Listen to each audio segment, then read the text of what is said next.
Hey, so I'm about to start tearing apart the engine on my Suzuki Jimny 660cc turbo. It's down on power a lot. There's a cylinder with really low compression, and best guess that I have for what's wrong with it is it's got a stuck or broken valve. It seems like the valves are pretty weak on these motors from the little bit of information I can find in English online. Fortunately, I found a service manual from like a lawn tractor that happens to have the same engine without the turbo. So I have at least a little bit of a reference point for taking it apart, but there's going to be a lot of guesswork involved, I think. And hopefully I can sort out what the issue is because it's pretty much undrivable right now. So wish me luck. I'm about to get at it. So when I bought the Jimny and made a couple videos with it, I wasn't really intending to make videos of me wrenching on it because, well, truth be told, I'm a pretty lousy mechanic. But one of my objectives when I bought it was to have a platform that I could use to become a better mechanic. So I suppose I can't really be mad that my project car has officially become a project. So you guys will have to bear with me watching these videos as I struggle my way through fixing this thing, because this is really, I think it's probably the biggest automotive project I've tried to tackle, taking the head off and replacing a valve on a turbocharged vehicle. So we'll see how it goes. Hopefully I can get it back up and running before long, and hopefully I can find all the parts that I need. So in case you can't tell, this work is taking place over the period of, well, several days is being generous, really several weeks.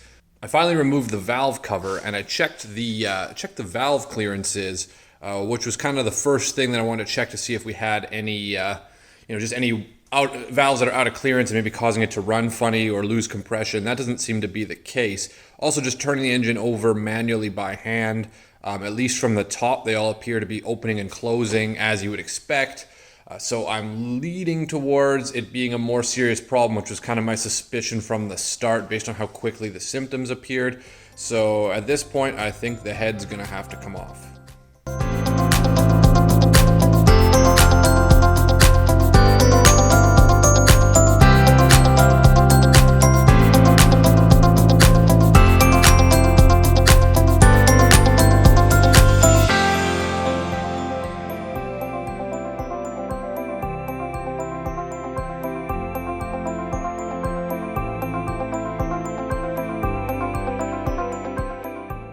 So I finally had some time to do a bit more work on the Suzuki, and I think it's finally coming along. I was able to remove the oil pan a little bit earlier today, and the rest of the work's been going smoothly. I got the timing chain off and the sprockets, so hopefully the cylinder head can come off very shortly here, and I can actually finally figure out what the problem is. I do have to pull the exhaust manifold off with the cylinder head because a couple of the bolts broke when I was trying to remove the turbo and all that, so hopefully that doesn't give me too much trouble trying to get the turbo removed and all those bolts taken out. But we're making progress, and I'm looking forward to diagnosing the problem officially, ordering some parts, and getting this thing back on the road.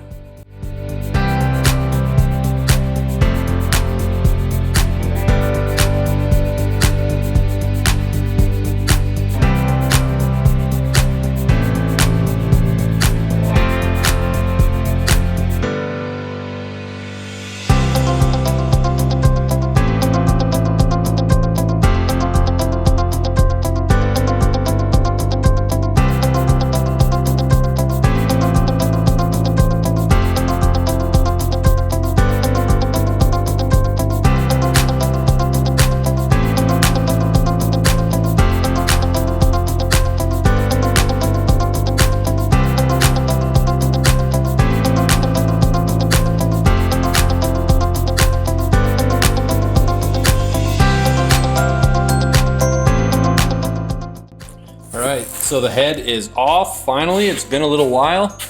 I haven't inspected the valves yet, which is what I expect is gonna be my problem. So let's flip this guy over. You see, like I said, I still got the exhaust manifold on there, and bingo, exactly what I thought. I hear things dropping out. Those are probably my valve train. That is not good, but it is a broken valve. I was right in my diagnosis, and oh boy, now I made a mess of things. I forgot that those were gonna drop out of there. So bear with me while I make sure I don't lose track of what went where. We got 3, 5 on one side, 4, 6 on the other. Hopefully that one just slides over. All right, Well, I'm going to stop recording and sort this out. But broken valve, I was correct. And so I can start ordering parts and get going fixing it. So there you have it, broken exhaust valve on the number 2 cylinder, just like I expected.